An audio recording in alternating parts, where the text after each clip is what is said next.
PK52, the Saturday morning meeting.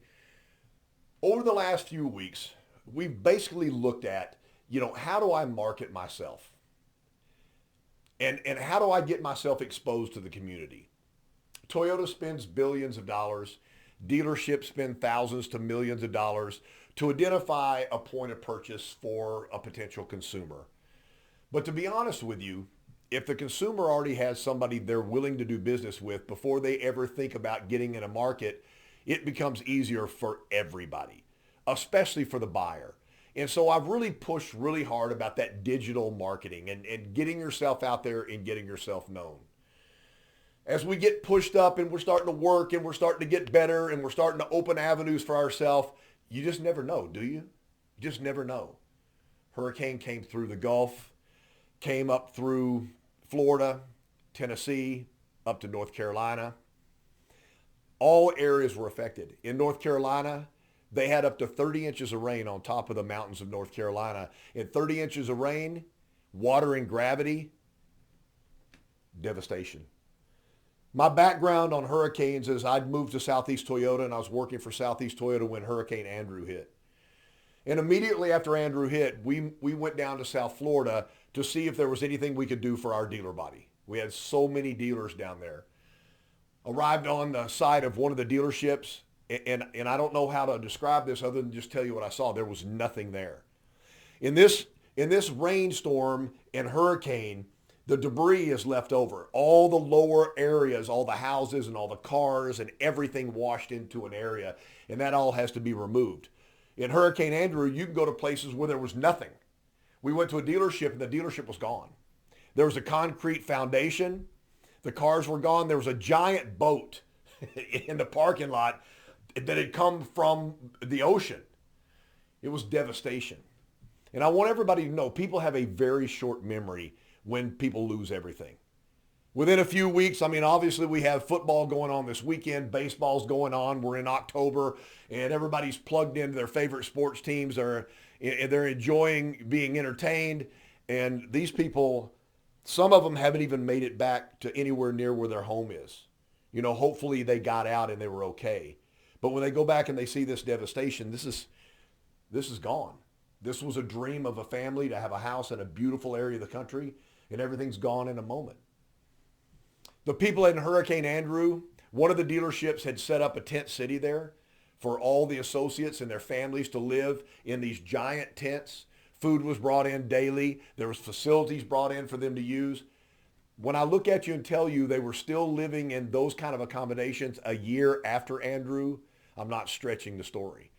So this is going to take a long time, a very long time, just to clean up.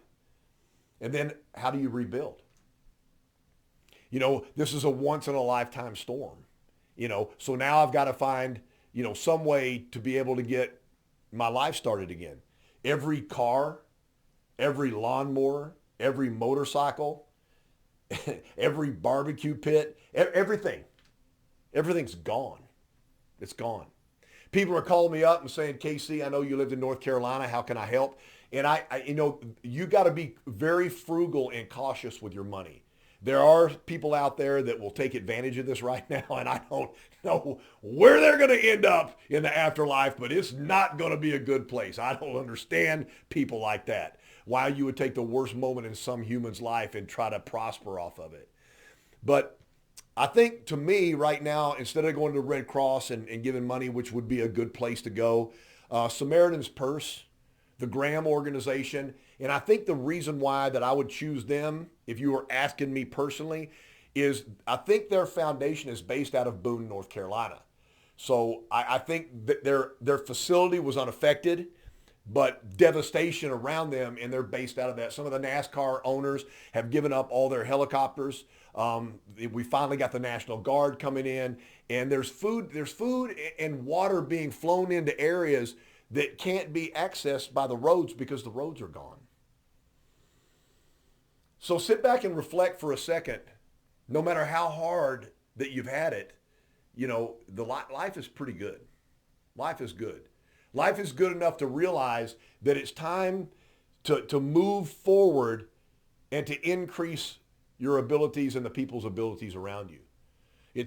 Sometimes it just takes a disaster to make people realize if you have people in your family that have the time, they can use the hands.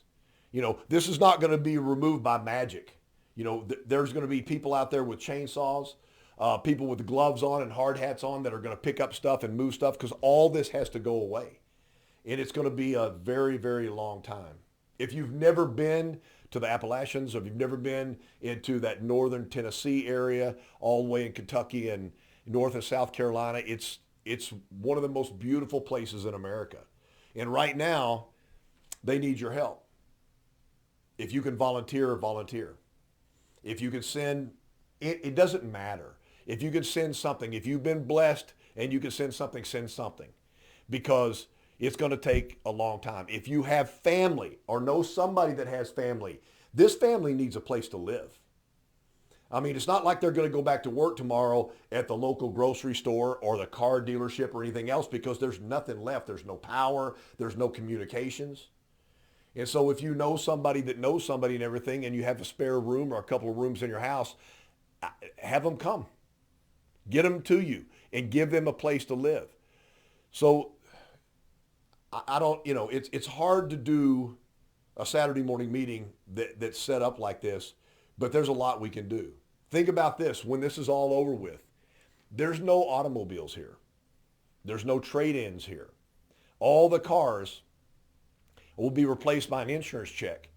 And these people, once ever the roads are cleared and everything, they have to have transportation. And so the manufacturers are going to go out there and they're going to start doing hurricane allocation to the affected parts of the country, which is going to slow down allocation to your areas of the country. Just get ready for it because everything is gone. From the Gulf of Mexico all the way up through the Carolinas, this was a massive storm. And there's a lot of devastation along the way.